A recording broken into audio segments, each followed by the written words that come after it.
Assalamu alaikum. Today is lab 4 of unit operation in food processing. In today's lecture we will discuss about evaporation. आपने अपनी theory में evaporation से related जो है detail में आप पढ़ेंगे। तो हम आज जो है आज के एक्सपेरिमेंट जो हमारे सेशन है वो हम एवापोरेशन से रिलेटेड एक इक्विपमेंट को हम डिटेल में देखेंगे, उसकी वर्किंग, उसके मैकेनिज्म और उसको स्टडी करेंगे। तो आज का लेक्चर स्टार्ट करते हैं। फर्स्टली जो हमारे पास, क्योंकि हमारा जो एवापोरेशन हम पढ़ने जा रहे हैं, तो बेसिकली एवापोरेशन जो है वो क्या है। एवापोरेशन आप करते हैं बेसिकली आप अपने जो आपका जो एक सैंपल है, आपका एक जो सॉल्यूशन है, आप उसमें से अपना एक डिज़ायर्ड सॉल्यूट को एक्सट्रैक्ट करना चाहते हैं और सॉल्वेंट को आप रिमूव करना चाहते हैं, या आप फूड प्रोडक्ट है तो आप उसका मॉइस्चर कंटेंट रिमूव करना चाह रहे हैं और आप उसका जो सॉल्यूट कंटेंट है या सॉलिड कंटेंट है उसे कंसंट्रेट करना चाह रहे हैं, तो आप एवापोरेशन का प्रोसेस जो है उसे परफॉर्म करते हैं। एवापोरेशन का जो प्रोसेस है वो बेसिकली आपका क्या करता है, नॉन वॉलेटाइल सॉल्यूट्स जो होते हैं उनको सेपरेट आउट कर देता है फ्रॉम वॉलेटाइल सॉल्वेंट्स। यानी आपके जो सॉल्यूट हैं, जो सॉलिड पार्टिकल्स हैं, जो कि नॉन वॉलेटाइल हैं, जो एवापोरेट नहीं हो सकते, वो उसे क्या करता है, उसे सेपरेट आउट कर देता है ताकि वो आपके पास जो आपको रिक्वायर्ड सॉलिड है वो आपके पास कंसंट्रेट फॉर्म में जो है वो आपको अचीव हो जाए। तो इस तरह फूड इंडस्ट्री में जो है वो डिफरेंट टाइप्स ऑफ एवापोरेटर्स यूज़ होते हैं अपने जो रिक्वायर्ड पर्पसेस हैं वो अचीव करने के लिए। वो डिफरेंट टाइप्स के रिक्वायर्ड पर्पसेस हो सकते हैं कि अगर आपको कोई ऐसा फूड मटेरियल चाहिए जिसमें सॉलिड कंटेंट आपको ज़्यादा करना चाहिए, या आपको उसका आप वाटर कंटेंट जो है उसे कम से कम करना चाह रहे हैं,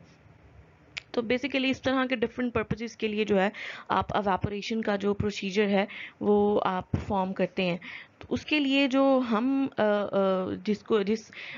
इक्विपमेंट को, ऑपरेटर्स को डिस्कस करेंगे आज के सेशन में, वो है रोटरी एवापोरेटर। सो बेसिकली जो आपका ऑब्जेक्टिव है या लर्निंग आउटकम होगा at the end of the lab session, it will be कि आपको उसकी मैकेनिज्म और उसका ऑपरेशन, उसकी वर्किंग, उसका प्रोसीजर, वो सब जो है आप उसे अंडरस्टैंड कर सकें कि आप उस पर किस तरह वर्क कर सकते हैं और रियल लाइफ एवापोरेटर्स जो हैं वो किस तरह काम करते हैं। सो बेसिकली अगर हम एक क्विक सा इंट्रोडक्शन देखें तो रोटरी एवापोरेटर जो हैं ये बेसिकली एक कॉमन टाइप के जो हैं वो लेबॉर्ट्री ऑपरेटर्स हैं जो कि यूज़ हो रहे हैं आजकल for quick removal of solvents from reaction mixtures. यानी आपके पास एक मिक्सचर आपको अगर फॉर्म में रिसीव होता है और आप उस मिक्सचर में से एक जो सॉल्यूट है आप उसे सेपरेट आउट करना चाह रहे हैं फ्रॉम द सॉल्वेंट, और इसका आपको प्रोसीजर जो है, और भी बहुत सारे आप मैनुअल मेथड यूज़ कर सकते हैं, लेकिन इस रोटरी एवापोरेटर को यूज़ करने का सबसे बड़ा एक तो जो हमारे पास फ़ायदा है वो ये है कि एक ये क्विक प्रोसेस है। जिस तरह हमने जो लास्ट लैब सेशन उसमें हमने जो परफॉर्मेंस की थी, अगर आप मैनुअली उस तरह किसी सॉल्यूट को सेपरेट करते हैं तो ऑब्वियसली आपके पास क्या होगा, उसमें आपको वो क्विक जो रिस्पॉन्स है ना, वो क्विक रिस्पॉन्स अचीव नहीं हो सकता। लेकिन जब आप इस तरह का डिजिटल या एक जदीद एक ऑपरेटर्स और इक्विपमेंट यूज़ करते हैं तो आपका जो टाइम है वो सेव होता है, और एक क्विक जो आपके पास डिज़ायर्ड आपके पास सोल्यूशन है या सॉल्वेंट है या रिज़ल्ट है जिसे आप ऑब्टेन करना चाह रहे हैं, वो आप इजीली आप जो है उसे रिसीव कर सकते हैं। और ये किस तरह करते हैं, this is done by heating mixtures gently under reduced pressure to accelerate the rate of evaporation. Basically evaporation कर रहे हैं, यानी जो सॉल्वेंट है, जो लिक्विड फॉर्म है, उसे आपने उसे आप एवापोरेट करें। एवापोरेट क्या है कि वो जो लिक्विड फॉर्म है वो गैसियस फॉर्म में चेंज हो जाएगी। So liquid form gaseous form में चेंज हो रही है, फेज में चेंज हो रही है, तो वो एवापोरेशन है। लेकिन रोटरी एवापोरेटर क्या करता है, वो काम करता है under reduced pressure. Reduced pressure यानी एक तो एक्चुअल प्रेशर है, एक एटमॉस्फेरिक प्रेशर है, जिसमें आपके पास एक जो लिक्विड है अपने बॉइलिंग पॉइंट के अगेंस्ट वो बॉयल होता है, और वो एटमॉस्फेरिक प्रेशर उसका उसके अकॉर्डिंग वो आपके पास एवापोरेट होता है। लेकिन आप क्या कर सकते हैं, आप अगर अपना टाइम क्विक, जो हम कह रहे हैं कि ये क्विक आपके पास ऑपरेटर्स है, वो क्विक ऑपरेटर्स क्यों हैं, क्योंकि ये प्रेशर जो एटमॉस्फेरिक प्रेशर, उससे भी प्रेशर को क्या कर देता है, आपके रिड्यूस कर देगा उस मिक्सचर के प्रेशर को। उस मिक्सचर के प्रेशर को रिड्यूस करने का से क्या फ़ायदा होगा कि अगर किसी जो मिक्सचर है या सॉल्वेंट है उसका बॉइलिंग पॉइंट जो है अगर वो 70 है, तो वो एटमॉस्फेरिक पे उसका बॉइलिंग पॉइंट 70 डिग्री सेल्सियस है। लेकिन जो रोटरी इवेपोरेटर है वो क्या करेगा, उसका प्रेशर रिड्यूस करता है। उसका प्रेशर रिड्यूस करेगा तो उससे क्या फ़ायदा होगा, वो जो बॉइलिंग पॉइंट आपका 70 डिग्री सेल्सियस अचीव होने के बाद उसने सॉल्वेंट ने एवापोरेट होना था, अब वो क्या करेगा, वो हो सकता है वो 35 डिग्री सेल्सियस पे ही वो बॉयल होकर एवापोरेट होना शुरू हो जाए। तो ये एक रोटरी एवापोरेटर की जो क्विक सर्विस है, वो क्विक सर्विस उसकी इसी प्रिंसिपल की वजह से है, क्योंकि वो under reduce pressure, under vacuum pressure वो काम करते हैं, जिसकी वजह से जो वो एवापोरेशन का रेट है वो एक्सेलरेट करता है, और एक ये हमारे पास क्विक मेथड है। नेक्स्ट अगर हम रोटरी एवापोरेटर का वर्किंग प्रिंसिपल डिस्कस करें, तो बेसिकली जो हमारे पास वर्किंग प्रिंसिपल है वो ये है कि boiling point of liquid lowers on decreasing their pressure. जैसे मैंने अभी आपको लास्ट स्लाइड में एक्सप्लेन किया है कि रोटरी एवापोरेटर जो है वो वर्क करता है कि वो लिक्विड का जो एटमॉस्फेरिक प्रेशर की बजाय उसका जो प्रेशर है उसे रिड्यूस कर देता है। उस प्रेशर को रिड्यूस करने की वजह से वो जो सॉल्वेंट है जिसने एक एलिवेटेड एक हायर टेम्परेचर पर जाकर उसने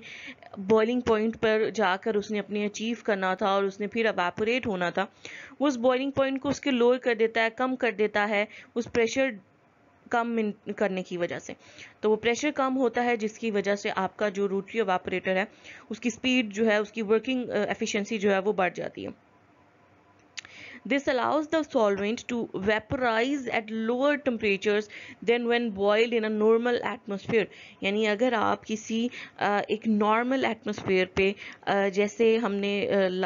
परफॉर्म किया था, हमने वो जो शुगर सोल्यूशन का जो है हमने परफॉर्म की थी, उसमें अगर आप देखें तो उसमें भी हमें, क्योंकि आप नॉर्मल एटमॉस्फेरिक टेम्परेचर पर सी लेवल पे आप परफॉर्म करेंगे, एटमॉस्फेरिक प्रेशर जो रेगुलर है आप उस पर परफॉर्म कर रहे हैं, तो आपको जो टेम्परेचर चाहिए होगा वो एक एलिवेटेड टेम्परेचर चाहिए होगा, एक हायर टेम्परेचर चाहिए होगा,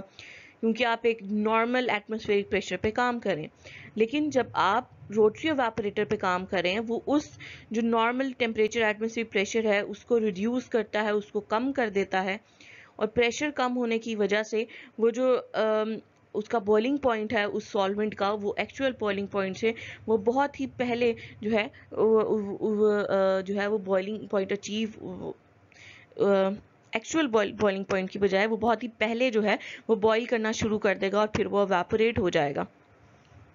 तो जब अगर आप केयरफुली उसको मॉनिटर करें कि आपने एक टेम्परेचर दिया हुआ है, तो आप इजीली जो है आपका एक जो सैंपल है या रिएक्शन मिक्सचर है उसमें से आप जो एक सॉल्वेंट है आप इजीली उसको एक्सट्रैक्ट कर सकते हैं। आप उसको एवापोरेट करके अपना जो एक सॉल्यूट है जिसे आपने अलहदा तौर पे आप उसे डील करना चाह रहे हैं, उसे फर्दर यूज़ करना चाह रहे हैं, तो आप उस तरह की जो फॉर्म है वो ईजीली अचीव कर सकते हैं।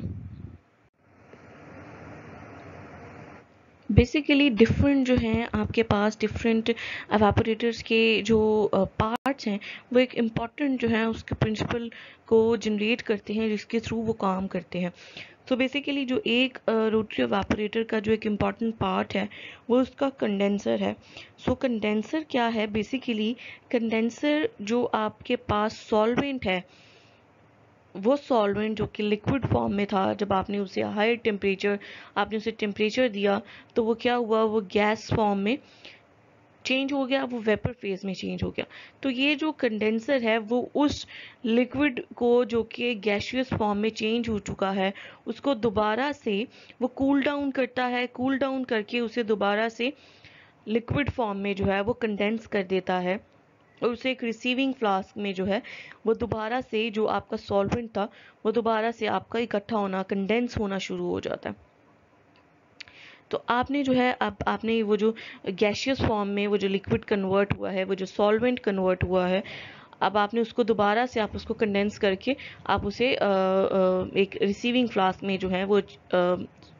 आपके पास मौजूद होगा। अब आपने क्योंकि उसको चिल करना है ना, वो गैशियस फॉर्म में उसका हाई टेम्परेचर उसको मिला होगा, तो वो जो है वो गर्म होगा, ठीक है, वेपर फेज में है, गर्म होगा, उसका टेम्परेचर ज़्यादा होगा। अब आपने उसे चिल करना है, ठंडा करना है, तो उसके लिए अब आपको लो टेम्परेचर उसे प्रोवाइड करना पड़ेगा। तो वो जो लो टेम्परेचर है वो आप उसे नाइट्रोजन के थ्रू दे सकते हैं, कोल्ड वाटर में अगर उस रिसीविंग फ्लास्क को रखें तो भी हो सकता है, या ड्राई आइस में रखें।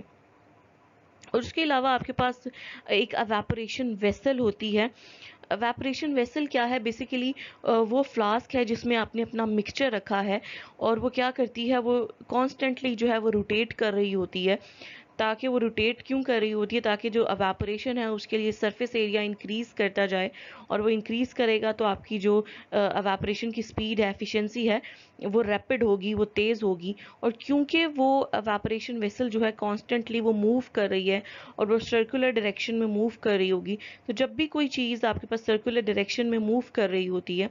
तो उसके ऊपर एक सेंट्रीफ्यूगल फोर्स एक्ट कर रही होती है, क्योंकि वो रोटेट करती है, ठीक है। तो जब भी कोई चीज़ रोटेशन में है, मूव कर रही है, तो उसके ऊपर सेंट्रीफ्यूगल फोर्स जो है वो काम कर रही होती है। तो ये जो सेंट्रीफ्यूगल फोर्स है वो क्या करती है कि वो जो लिक्विड है उसको तक ही रखती है, वेसल के अंदर ही उसको लगातार उसको घुमाई जा रही है। और उससे घुमाने से या उससे क्या हो रहा है, रोटेट करने से उसका जो सरफेस एरिया है वो इंक्रीज करता है। सरफेस एरिया इंक्रीज करता है तो जो एवेपोरेशन प्रोसेस है वो इंक्रीज हो जाता है। सो बेसिकली ये इसका वर्किंग प्रिंसिपल है कि वो एक तो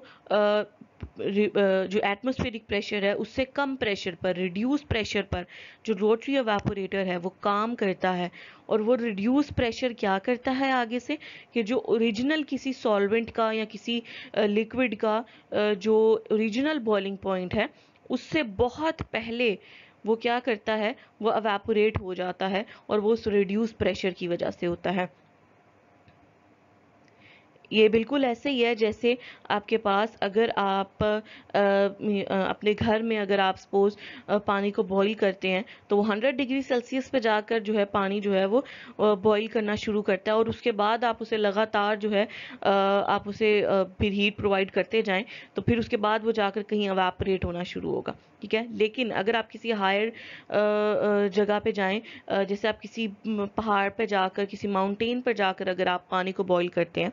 क्योंकि अब वहाँ पर प्रेशर कम होगा, जैसे जैसे आप ऊपर जा रहे हैं आपका प्रेशर रिड्यूस करता है, तो वो जो बॉइलिंग पॉइंट ऑफ वाटर है वो भी रिड्यूस कर जाएगा। क्योंकि अगर आप अपने घर में अपने सी लेवल पर एटमॉस्फेरिक प्रेशर पे जो काम हो रहा है, आपको ओरिजिनली जो बॉइलिंग पॉइंट होगा वो उसका ज़्यादा होगा। लेकिन अगर आप एक हायर एलिवेटेड जगह पे जा रहे हैं, एक ऊंची जगह पे जा रहे हैं, जैसे कि माउंटेन है, उसकी टिप पे जा रहे हैं, तो फिर आपको जो वाटर को बॉईल करने के लिए जो टेम्परेचर चाहिए होगा वो रिड्यूस हो जाएगा as compare to sea level के, जब आप अपने घर में जो है वो ये जो परफॉर्मेंस है उसे कर रहे हो। सो ये उसका बेसिक प्रिंसिपल है कि वो उसको एक रोटरी जो एवापोरेटर है वो लिक्विड को आपके पास एवापोरेट करता है, और वो एवापोरेट जब करता है उसके बाद वो वो जो गैस में जब चेंज हो जाता है तो एक कंडेंसर होता है जो कि दोबारा से उसको चिल करता है, उसको ठंडा करता है। और वो ठंडा करने के लिए हम डिफरेंट जो नाइट्रोजन या ड्राई आइस या कोल्ड वाटर हम यूज़ कर सकते हैं, और एक एवेपोरेशन वेसल उसमें मौजूद होती है। और वो एवेपोरेशन वेसल क्या है, बेसिकली जिसमें हमारा जो रिएक्शन मिक्सचर है या जो सैंपल है जिस पे हम काम करना चाह रहे हैं, जिसको हम बॉईल करना चाह रहे हैं, वो उसमें आप उसको सॉल्यूशन को लेते हैं, और वो जो है वो कॉन्स्टेंटली रोटेट कर रही होती है ताकि जो सरफेस एरिया है वो इंक्रीज हो, और उस इंक्रीज्ड सरफेस एरिया की वजह से जो आपका एवेपोरेशन प्रोसेस है वो इंक्रीज कर जाए, एक्सेलरेट कर जाए। नेक्स्ट जो है, अब हम different parts of rotary evaporator study कर लेते हैं कि डिफरेंट पार्ट्स जो हैं वो कौन कौन से हैं, और वो वन बाय वन के उस पार्ट का क्या वो क्या उनका जो है वो क्या परफॉर्म करते हैं, उनका क्या रोल है। सो सबसे पहले अगर हम देखें तो एक मोटर यूनिट जो है वो दी जाती है। मोटर यूनिट क्यों दी जाती है? जैसे मैंने आपको कहा कि वो जो एक हम कह रहे हैं एवापोरेशन वेसल है, एक फ्लास्क है जिसमें हम अपना रिएक्शन मिक्सचर लेते हैं या अपना सैंपल लेते हैं, तो वो लगातार हमने कहा रोटेट कर रही होती है ताकि एवापोरेशन प्रोसेस जो है वो एक्सेलरेट करे। तो वो जो रोटेशन होती है ना, वो रोटेशन करवाने के लिए ऑब्वियसली उसको कोई सोर्स चाहिए। तो वो रोटेशन करने के लिए वो जो सोर्स है हमारे पास वो मोटर यूनिट है। ठीक है, वो मोटर क्या करती है, उसको एनर्जी प्रोवाइड करती है, वो लगातार रोटेट कर रही होती है और वो रोटेट करेगी तो आपके पास क्या होगा, वो वेसल भी आगे से रोटेट करेगी। सो बेसिकली ये मोटर जो है वो उस वेसल को रोटेट करने के लिए है जिसमें आपने सैंपल लिया हुआ है। नेक्स्ट आपके पास जो इम्पॉर्टेंट कंपोनेंट है वो है वेपर डक्ट। वेपर डक्ट क्या है? अब आपके पास जैसे आपको मैंने कहा एक एवापोरेशन वेसल है जिसमें आपने सैंपल लिया है। अब वो जब आप उसको टेम्परेचर प्रोवाइड कर रहे हैं, वो जब टेम्परेचर प्रोवाइड करके वो जो लिक्विड है उसने वेपर में चेंज होना है। अब वो वेपर में चेंज होना है तो उसने कंडेंसर में जाना है। ठीक है, अब उस कंडेंसर तक जाने के लिए कोई रास्ता उसके पास होना चाहिए ना, उसके पास कोई जगह होनी चाहिए जिससे गुजर कर वो कंडेंसर में जा सके। वो ऐसे तो नहीं है कि वो एनवायरनमेंट में रिलीज हो जाए, तो फिर तो आप उसे काबू नहीं कर पाएंगे, वो एनवायरनमेंट में रिलीज हो जाएगी वेपर फेज, गैशियस। ठीक है, तो उसके लिए क्या करते हैं, एक वेपर डक्ट होती है जो क्या करती है कि वो आपका जो एवापोरेशन वेसल है उसमें से जो एवापोरेशन जो गैशियस फॉर्म में जो निकलने हैं आपके पार्टिकल्स निकलने हैं, उनको एक वेपर डक्ट के थ्रू वो वेपर डक्ट अपने अंदर लेती है और फिर उन्हें जो है कंडेंसर में जो है लेके जाती है कि वो यहाँ से गुजर के इस वेपर डक्ट में से रास्ते में से गुजर कर जो है वो कंडेंसर में जा सकते हैं। A vacuum system to substantially reduce the pressure within the evaporator system। और एक वैक्यूम सिस्टम हमारे पास मौजूद होता है और वो वैक्यूम सिस्टम क्या करता है, वो बेसिकली वो जो हम कह रहे हैं कि प्रेशर रिड्यूस करना है, वो वैक्यूम जो है वेंट्स उन्हें प्रोवाइड किए गए होते हैं जिसके थ्रू हम जो है जो एवापोरेशन सिस्टम है उसमें अपना जो प्रेशर है उसको कम से कम रिड्यूस प्रेशर जो है वो मेंटेन कर सकते हैं। तो ये जो वैक्यूम सिस्टम है ये हमारे पास जो लोअर्ड हम कह रहे हैं प्रेशर रिड्यूस प्रेशर है या वैक्यूम प्रेशर है उसको जनरेट करने के लिए जो यूज़ हो रहा है। उसके बाद एक हीटेड फ्लूइड बाथ यूज हो रहा है टू हीट द सैंपल। अब आप देख रहे हैं कि आपके पास आपने हम कह रहे हैं कि एक वेपरेशन फ्लास्क है वो हमने यूज करनी है जिसके अंदर सैंपल है या रिएक्शन मिक्सचर मौजूद है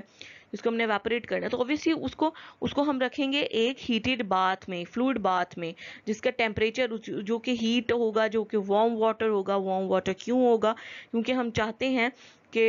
एवापोरेशन का प्रोसेस जो है वो बहुत जल्दी हो जाए, क्विक हो जाए, हमें इंतज़ार ना करना पड़े। तो उसके लिए हमने टेम्परेचर प्रोवाइड करना है, उसे इंक्रीज उसका टेम्परेचर होना चाहिए। तो उसके लिए हम जो है उसे एक वार्म वाटर बाथ में, हीटेड फ्लूइड बाथ में रखेंगे ताकि हमारा जो रिक्वायर्ड एवापोरेशन प्रोसेस है वो ईजीली हो सके और जल्दी और क्विक हो सके। नेक्स्ट जैसे हमने कहा कि अब हमारे पास कंडेंसर जो है वो क्या करता है कि वो जो वेपर्स बनते हैं वो वेपर डक्ट के थ्रू इस कंडेंसर में आते हैं। तो कंडेंसर क्या करता है, बेसिकली वो एक कूलेंट, एक ठंडा करने वाले एक अज्जा का काम करता है कि उसने वो ठंडा करते हैं। उसके अंदर जो है एक स्पायरल्स लगे हुए होते हैं। ठीक है, वो स्पायरल्स क्या करते हैं, उनसे गुजर कर जो है आपका जो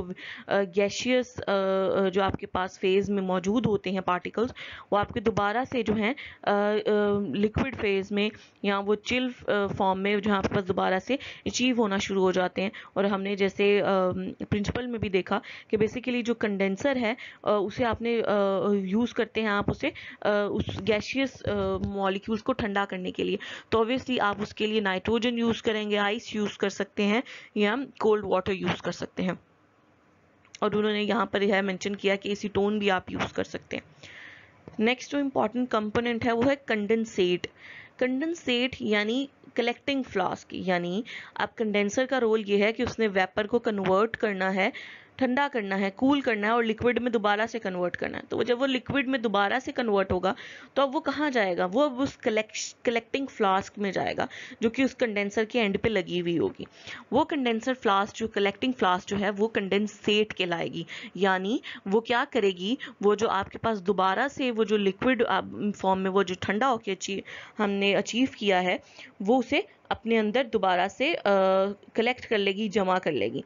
तो अब एक तरफ हमारे पास वो जो सॉल्वेंट है वो हमारे पास कलेक्टिंग फ्लास्क में, कंडेंसेट में जमा होगा, और जो हमारा जो सॉल्यूट है जिसे हम सेपरेट आउट करना चाह रहे थे, नॉन वोलेटाइल सॉल्यूट है, वो अब हमारे पास जो एवापोरेशन वेसल है उसमें से सॉल्वेंट क्योंकि अब इस कंडेंसेट में चला गया है, तो अब उसमें जो है सिर्फ और सिर्फ हमारे पास सॉल्यूट जो है नॉन वोलेटाइल सॉल्यूट प्रेजेंट होगा।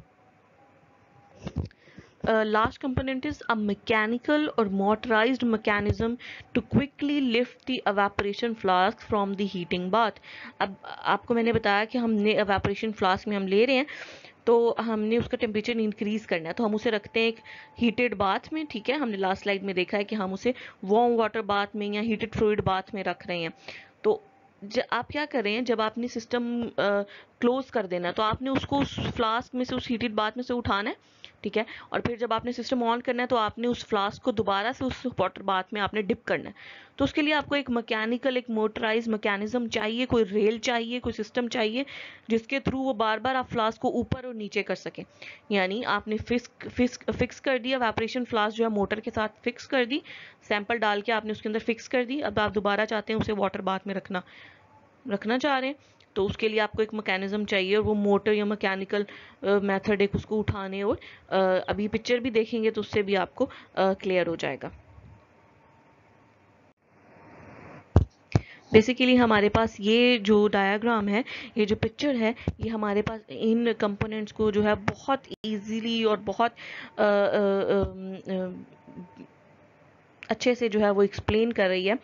अब इसमें सबसे पहले अगर हम देखें जी, तो हम सबसे पहले अगर यहाँ से स्टार्ट करें कि हमारे पास ये एक सिस्टम मौजूद है, सबसे पहले तो अगर ये वाला पोर्शन आप देखें, ये सारा पोर्शन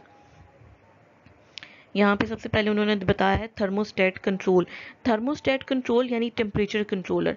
आपने अब टेम्परेचर कंट्रोल करना है और आपने स्पीड कंट्रोल करनी है। तो जो टेम्परेचर कंट्रोल करने के लिए कि आप कितना टेम्परेचर अपने जो सॉल्यूशन को या अपने सैंपल को या अपने रिएक्शन मिक्सचर को देना चाह रहे हैं, वो आप इस कंट्रोलर की मदद से दे सकते हैं, ठीक है। अब ये जो है आपके पास जो है ये थर्मोस्टेटिक वाटर बाथ है, यानी जिसे हम कह रहे हैं वार्म वाटर बाथ या हीटेड फ्लूइड बाथ, जिसमें आप वाटर लेकर उसके टेम्परेचर, ये जो थर्मोस्टेट है वो उसका टेम्परेचर जो है वो उतना कर देगा जितना आप करना चाह रहे हैं। तो जब उस वाटर का या उस फ्लूइड बाथ का टेम्परेचर वो हो जाएगा जो कि आप अब रखना चाह रहे हैं, तो वो ऑटोमेटिकली ये जो एवापोरेशन फ्लास्क है जो इसमें पड़ी हुई है, इसके अंदर का जो सॉल्वेंट का टेम्परेचर है वो भी सेम हो जाएगा। तो जब वो अचीव हो जाएगा तो जो एवापोरेशन का प्रोसेस है वो भी स्टार्ट हो जाएगा।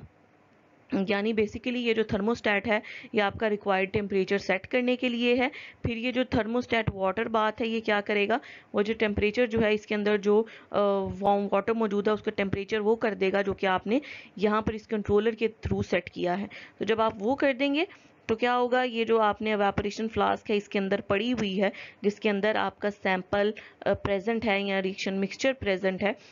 उसका टेम्परेचर भी वही अचीव हो जाएगा जो कि आप सेट करना चाह रहे हैं, राइट। तो अब आप देख रहे हैं कि यहाँ पर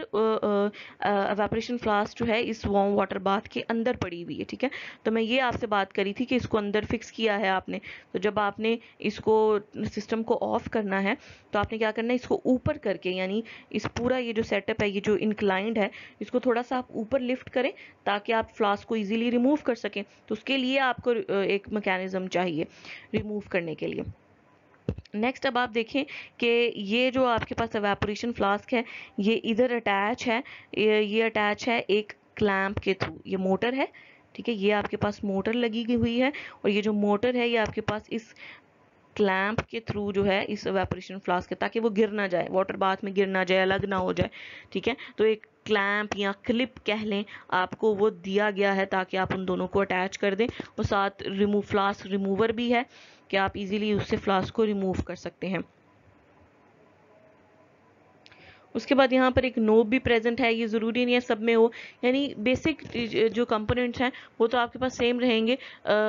बाकी आपके पास क्योंकि डिफरेंट आपके पास कंपनीज के बने हुए रोटरी एवापोरेटर मौजूद होंगे, तो हो सकता है कि थोड़ी बहुत वर्किंग मतलब थोड़े बहुत कंपोनेंट्स आपके इधर उधर हो सकते हैं, ठीक है, ज़रूरी नहीं है। अब जैसे अगर आप यहाँ पर देखें, यहाँ पर आपके पास जो पावर स्विच यहाँ पर प्रेजेंट है और रोटेशन स्पीड कंट्रोलर भी यहाँ पर मौजूद है, लेकिन हो सकता है कईयों में आपको क्या मिले, इसकी बजाय यहाँ पर थर्मोस्टेट कंट्रोलर के साथ ही आपको रोटेशन स्पीड कंट्रोलर भी मिले, पावर स्विच भी यहीं पर मिले। तो अगर उनकी सिर्फ थोड़ी बहुत जगह चेंज हो रही है तो वो उनका बेसिक प्रिंसिपल नहीं चेंज हो रहा, बेसिक प्रिंसिपल सब में सेम रहेगा। वो किसी भी कंपनी का मैन्युफैक्चर्ड रोटरी एवापोरेटर हो, उनकी थोड़ी बहुत जो है आपको ज़ाहिरी तौर पे उनके बटन स्विचेस कोई इस तरह की चीज़ जो है आपको अलग से नज़र आ सकती है कि आपको लगेगा कि वो डिफरेंट है एक दूसरे से। राइट, अब ये जो है आपके पास यहाँ पर प्रोवाइड किए गए हैं कि ये रोटेशन स्पीड कंट्रोलर है। अब आपने इस फ्लास्क को कितनी स्पीड से रोटेट करवाना है, ठीक है, वो यहाँ उसके लिए आप ये रोटेशन स्पीड कंट्रोलर है, यहाँ पर पावर स्विच भी गिवन होगा, ये स्टैंड है, ठीक है, जिसके थ्रू जो है आप इसको ऊपर नीचे कर सकते हैं फ्लास्क को। और आपके पास यहाँ पर जो है जो आप स्पीड सेट करेंगे वो यहाँ पर डिस्प्ले भी आपके पास डिस्प्लेयर भी मौजूद हो सकता है, जिससे आपको स्पीड जो है वो डिस्प्ले। अब कहीं मैन्युफैक्चर्ड जो कंपनीज के हो सकता है उनमें ये डिस्प्ले वाला ऑप्शन ना हो, कहीं में हो सकता है। तो ये इस तरह की जो चीज़ें हों उससे आपने परेशान नहीं होना। नेक्स्ट, अब आप ये देख रहे हैं ये मोटर आपके पास लगी गई है, ये मैंने बता दिया कि ये एवापोरेशन फ्लास्क को रोटेट करवाने के लिए है, जो कि आप रोटेट करवाएंगे और वो अपनी स्पीड सेट करेंगे। ओके, नेक्स्ट जो है अब यहाँ पर एक वेपर कंड्यूट है या वेपर डक्ट है, जिसके थ्रू जो है आपके पास यहाँ से अब जो सॉल्वेंट है जिसने एवापोरेट होना है वो इस डक्ट के थ्रू क्या होगा, ये जो कंडेंसर गिवन है इस कंडेंसर में जाकर जमा होना शुरू हो जाएगा। अब ये जो कंडेंसर आप देख रहे हैं ये स्पाइरल मौजूद है इसके अंदर। सो बेसिकली इसके अंदर जो है वो मिक्सचर कूलेंट मौजूद है जो कि इसको कूल कर देगा, ठंडा कर देगा, ठीक है। अब ये देखें इसके लिए आपको कूलिंग वाटर इनलेट, यानी आपको यहाँ से आप उसको ठंडा करने के लिए आप इनलेट में आप वाटर उसको प्रोवाइड कर सकते हैं। ये वैक्यूम पाइप है जिससे आप जो प्रेशर है इसका वो प्रेशर मेंटेन कर सकते हैं, रिड्यूस प्रेशर। इसी तरह वेंट होल है, यानी जब आपने सिस्टम को ऑफ करना है, ख़त्म करना है, इसमें से प्रेशर रिलीज करना है तो आप वो वेंट होल को जो है रिलीज कर देंगे, उसे ओपन कर देंगे ताकि जो आपने प्रेशर मेंटेन किया हुआ है वो ख़त्म हो जाए। स्टॉप कॉक क्या है, यानी इसको जो इसमें वाटर की जो इनलेट है या आउटलेट है उसको रोकने के लिए, ठीक है, आप उसके लिए स्टॉप कॉक उसको रोकने के लिए आप उसे उसका जो है उसे ऑफ कर सकते हैं या उसे ऑन कर सकते हैं अगर आपने उसे ओपन करना है। सो बेसिकली ये कंडेंसर है और इसके अंदर डिफरेंट होल हैं, पाइप्स हैं, इनलेट्स हैं, जो कि एक वैक्यूम पाइप है प्रेशर को मेंटेन करने के लिए, वेंट होल है प्रेशर को रिलीज करने के लिए, और इनलेट वाटर है ताकि आपका जो कूलेंट के तौर पे वो काम कर सके। तो वो जो आपके पास कूलेंट है वो क्या करेगा, वो जो वेपर्स यहाँ से आए हैं उनको ठंडा करके क्या करेगा, ये जो कलेक्टिंग फ्लास्क है या रिसीविंग फ्लास्क है जिसे हम कंडेंसेट कह रहे हैं, यहाँ पर कंडेंसेट यानी जो आपके पास वेपर जो कि मौजूद थे कंडेंसर में आए थे वो अब ठंडे होकर दोबारा से लिक्विड फॉर्म में यहाँ पर जमा होना शुरू हो जाएंगे। ठीक है, यहाँ पर कई जगहों पे आपको ये भी ऑप्शन नज़र आएगी कि यहाँ पर भी एक किसी तरह का वाटर बाथ मौजूद है, लेकिन वो वाटर बाथ जो क्या होगा वो ड्राई आइस उसमें कंसिस्ट करेगी ताकि वो इसको जो है क्या है वो ठंडा कर सके जो आपका वेपर है उसमें। वरना यहाँ पर ही कूलेंट प्रोवाइड किया जा रहा है, कूलिंग वाटर प्रोवाइड किया जा रहा है जो कि आपके पास जो वेपर्स हैं उनको कंडेंसेट करके इधर जमा कर देगा। तो इसी तरह यहाँ पर भी जैसे फ्लास्क है वो क्योंकि आपके पास इस तरह मौजूद है तो आपने उसे फ्लास्क क्लैंप या क्लिप के थ्रू आप उसे मजबूती से आप उसे पकड़ सकते हैं उसे ताकि उसमें कोई जो है आपका गिरने का जो है ख़तरा मौजूद ना हो।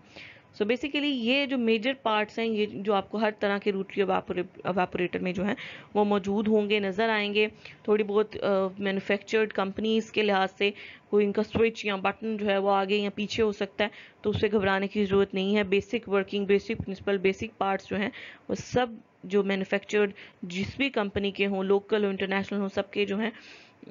वो इसी तरह की मोर और लेस सबके यही कंपोनेंट्स होते हैं। नेक्स्ट अब आप ये देख लें, एक एक्चुअल में जो पिक्चर है ये मौजूद है। अब जैसे आप देखें जो मैंने बात की थी अब कि ये देखें ये जो डिस्प्ले है वो यहाँ पर दिया गया है, जो हालांकि जो मैंने लास्ट पिक्चर दिखाई उसमें डिस्प्ले इधर था। तो वो इस चीज़ से आपने घबराना नहीं है कि कोई इस तरह की कोई चीज़ हो जाए, चेंज हो जाए। तो ये जो रेल सिस्टम कह लें या जो हम कह रहे थे मोटराइज्ड या मैकेनिकल सिस्टम होना चाहिए जो कि इसको लिफ्ट कर सके और दोबारा से यहाँ इसे नीचे ला सकें, तो उसके लिए ताकि यहाँ से ऊपर और फिर आप नीचे ऊपर नीचे इस रेल के थ्रू, सिस्टम के थ्रू आप कर सकते हैं। इसी तरह यहाँ पे टेम्परेचर कंट्रोलर और रोटेशन स्पीड कंट्रोलर होगा। ये आपके पास वार्म वाटर बाथ है जिसके अंदर आपके पास वाटर मौजूद होगा जिसका टेम्परेचर आप जितना आप रखना चाहेंगे वो इसका कन्वर्ट कर देगा और फिर वो इस एवापोरेशन फ्लास्क में जो सॉल्वेंट है उसका भी टेम्परेचर वही मेंटेन कर देगा ताकि वो एवापोरेशन को परफॉर्म कर सके। अब यहाँ पर आपको मोटर नज़र आ रही है, ठीक है, मोटर ने इसको रोटेट करना है। इसी तरह यहाँ पर आपके पास कंडेंसर मौजूद है, डिफरेंट उसके vent hole, vacuum pipe, inlet आप देख रहे हैं, उसके डिफरेंट नोजल्स आपको नज़र आ रहे हैं। इसी तरह और दरमियान में उसके कॉइल्स स्पाइरल में जो है वो मौजूद हैं ताकि उसे आपका जो कंडेंसर है अपना काम जो है अच्छे से परफॉर्म कर सके। और ये जो है आपके पास रिसीविंग फ्लास्क है और ये देख रहे हैं कि क्लिप लगा हुआ है उसके साथ ताकि ये गिरने का इसका ख़तरा ना हो और वो अच्छे से मजबूती से जो है अपनी जगह पर मौजूद रहे। अब इसकी जो है हम थोड़ी सी प्रिकॉशंस देख लेते हैं कि क्या प्रिकॉशंस हो सकती हैं। सबसे पहले क्योंकि आपका जो सेटअप है, आपका जो रिसीविंग फ्लास्क है, एवेपोरेशन वेसल है, कंडेंसर है, वो सब जो है आपके पास ग्लास वेयर है, ग्लास कंपोनेंट्स के बने हुए हैं जो कि बहुत फ्रेजाइल हो सकते हैं और बहुत एक्सपेंसिव भी हैं। तो आपने उनका जो है हमेशा से ख्याल रखना है कि उनमें एक तो ये है कि जब आप उसे यूज़ कर रहे हैं तो अगर पहले से कोई उसमें कोई कंपोनेंट मौजूद है तो उसे अच्छी तरह वॉश करें, ड्राई करें ताकि उसके अंदर जो है कोई कंपोनेंट पहले से मौजूद ना हो। और उनको जो है बहुत ही ख्याल से, क्योंकि आप क्लैंप या क्लिप जो आपको प्रोवाइड किए जा रहे हैं वो इसीलिए प्रोवाइड किए जा रहे हैं क्योंकि वो ग्लास के कंपोनेंट्स हैं, बहुत फ्रेजाइल हैं। तो वो ताकि वो मजबूती से अपनी जगह मौजूद रहें ताकि कोई भी जो है उनके गिरने का ख़तरा ना हो, जिससे उनके टूटने का जो है वो अंदेशा रहे। और इसी तरह ये है कि आपको आपने जो टेम्परेचर है उसको सेट करना जो है वो बहुत ही इंपॉर्टेंट है। अननेसेसरीली आपने बहुत ज़्यादा टेम्परेचर अप्लाई नहीं करना क्योंकि जो आप रिड्यूस प्रेशर की जो टर्म है वो आप इसीलिए यूज़ कर रहे हैं। वैक्यूम प्रेशर जो है वो इसीलिए है कि आपका जो टेम्परेचर जो है जिस पे बॉइलिंग पॉइंट से कम टेम्परेचर पर जो है आप उसे अचीव कर सकें। सो जनरली जो है 30 to 45 डिग्रीज जो है वो मोस्टली जो सॉल्वेंट है उस पर रोटरी एवापोरेटर काम करता है। तो आप इजीली उसी को आप इसको मेंटेन कर सकते हैं।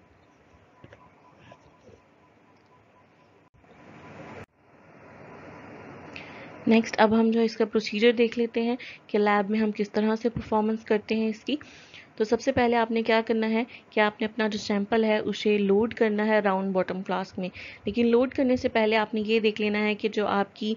राउंड बॉटम फ्लास्क है या एवापोरेशन वेसल है वो क्लीन हो, यानी अगर पहले के जो कोई एक्सपेरिमेंट परफॉर्म हुआ है रोटरी एवापोरेटर पे उसके कोई इंग्रेडिएंट्स या कंपोनेंट्स मौजूद हैं ऑलरेडी, तो आपको चाहिए कि पहले आप उसे साफ़ करें, उसको अच्छी तरह क्लीन करने के बाद जो है आप अपना सैंपल उसमें लोड करें। और उसके बाद आपने क्या करना है, जब उसके बाद आपका सेकंड स्टेप ये है कि जब आपने अपना सैंपल लोड कर लिया है तो अब आप उसे जो मोटर है उसके साथ क्लिप के थ्रू जो है अटैच कर दें। और उसके बाद अब आपने थर्ड स्टेप आपका ये है कि आपने वो जो कलेक्शन फ्लास्क है जिसमें आपका कंडेंसेट मौजूद होगा उस कलेक्टिंग फ्लास्क को भी आपने चेक करना है कि उसकी पोजीशन ठीक है, वो left of the hot bath पे मौजूद होनी चाहिए और कंडेंसर से नीचे होनी चाहिए। सो उसकी पोजीशन जो है वो भी एक इम्पॉर्टेंट चीज़ है और उसे भी जो है साफ़ होना चाहिए। तो आपने ये भी देखना है कि एवापोरेशन वेसल के साथ साथ आपकी जो रिसीविंग फ्लास्क है, कलेक्शन फ्लास्क है, वो भी बिल्कुल साफ़ हो। इसके बाद आपके पास जो हॉट वाटर बाथ है, वार्म वाटर बाथ है, उसे भी आपने इनफ क्वांटिटी ऑफ वाटर से जो है फिल अप कर देना है ताकि उसमें जो है इजीली राउंड बॉटम फ्लास्क जो है वो आराम से उसमें फिट हो सके। उसके बाद आपने लोअर डाउन कर देना है, जो आपके पास लोअर बॉटम फ्लास्क है, राउंड बॉटम फ्लास्क है, उसे लोअर डाउन करें। वो जो मैकेनिकल सिस्टम है, रेल सिस्टम है, उसके थ्रू आप इजीली उसको जो है मूव कर देंगे उसको इन हॉट वाटर बाथ। उसके बाद आप सिस्टम ऑन करेंगे और आप अपनी रोटरी एवापोरेटर कंट्रोल पैनल के थ्रू अपनी डिज़ायर्ड स्पीड और टेम्परेचर जो है वो सेट कर सकते हैं। जब आपने अपनी सारी जो स्पेसिफिकेशंस हैं आपने वो सेट कर ली हैं और आपने सेटअप भी पूरा कर लिया है अकॉर्डिंग टू द मैनुअल, तो उसके बाद अब आप रोटरी एवापोरेटर कंट्रोल पैनल के थ्रू जो है स्पीड भी आप सेट करके अब आप उसका जो है रोटरी एवापोरेटर जब आप स्पीड सेट कर देंगे तो आपने सब सिस्टम भी ऑन किया हुआ है, तो आपका जो रोटरी एवापोरेटर है वो मूव करना, रोटेट करना जो है वो स्टार्ट कर देगा। जब वो रोटेट करना जो है स्टार्ट कर देगा तो आपको नज़र आ रहा होगा क्योंकि फ्लास्क में वो रोटेट कर रही है तो उसके अंदर का जो सॉल्वेंट है वो भी रोटेट कर रहा होगा। तो जैसे जैसे टाइम गुजरता जाएगा आप देखेंगे कि वो जो सॉल्वेंट है उसकी क्वांटिटी जो है वो कम से कम होती हुई आपको नज़र आएगी। तो जैसे ही पूरा का पूरा जो सॉल्वेंट है वो आपके पास रिमूव हो जाए तो आप क्या करेंगे, आप अपना जो सिस्टम है उसे ऑफ कर देंगे और फिर जो राउंड बॉटम फ्लास्क है उसको आप रिमूव करके आप उस अपना जो डिज़ायर्ड सॉल्यूट है, नॉन वॉलेटाइल सॉल्यूट है, वो आप उसमें से रिमूव कर सकते हैं और उस पर जो है फर्दर अपना प्रोसीजर, अपना जो भी काम है आप उसके साथ कर सकते हैं। जो भी आपका रिक्वायर्ड मटेरियल जो अब आप उसे यूज़ करना चाह रहे थे अपनी फूड इंडस्ट्री में या जिस तरह भी उसको यूज़ करना चाह रहे हैं आप उसको कर सकते हैं। सो बेसिकली जो पर्पज़ था वो पर्पज़ ये था कि आपने उस जो सॉल्वेंट है उसको रिमूव करना है। तो जैसे ही जब आपके पास सॉल्वेंट आपको नज़र आए कि राउंड बॉटम फ्लास्क में सॉल्वेंट बिल्कुल जो है वो ख़त्म हो चुका है और वो जो है आपके पास कलेक्टिंग फ्लास्क में मौजूद हो गया है और अब आपके सिर्फ सल्यूट बचा है आपके पास एवापोरेशन वेसल में, राउंड बॉटम फ्लास्क में, तो अब आप जो है वो सिस्टम को ऑफ करके अपनी जो रिक्वायर्ड आपका जो उसके बाद जो आप सोल्यूट के साथ जो भी रिक्वायर्ड प्रोसीजर है अपने उसके साथ परफॉर्म कर सकते हैं। और उसके बाद जब आप परफॉर्म कर चुके हैं तो ऑब्वियसली उसके बाद अब आपने अपने सिस्टम को ऑफ करना है, एवापोरेटर को ऑफ करना है और उसके बाद जो है अपना अपना जो सोल्यूशन है उसको एक्सट्रैक्ट करने के बाद अब आपने उसको दोबारा से क्लीन करना है ताकि नेक्स्ट टाइम जो है आपके पास जब भी परफॉर्मेंस हो तो उसमें कोई भी उसके साफ़ सुथरा इक्विपमेंट जो है वो हमेशा से मौजूद रहे। Okay, so this is all for from today's session. इससे रिलेटेड आपको कोई भी क्वेश्चन होगा तो हम अपना जो ऑनलाइन सेशन है फ्राइडे को हम उसमें डिस्कस करेंगे और एवापोरेशन जो है इससे रिलेटेड कोई भी क्वेश्चन होगा रोटरी एवापोरेटर से रिलेटेड तो हम इंशाल्लाह उसे डिस्कस करेंगे। Thank you very much. अल्लाह हाफिज़।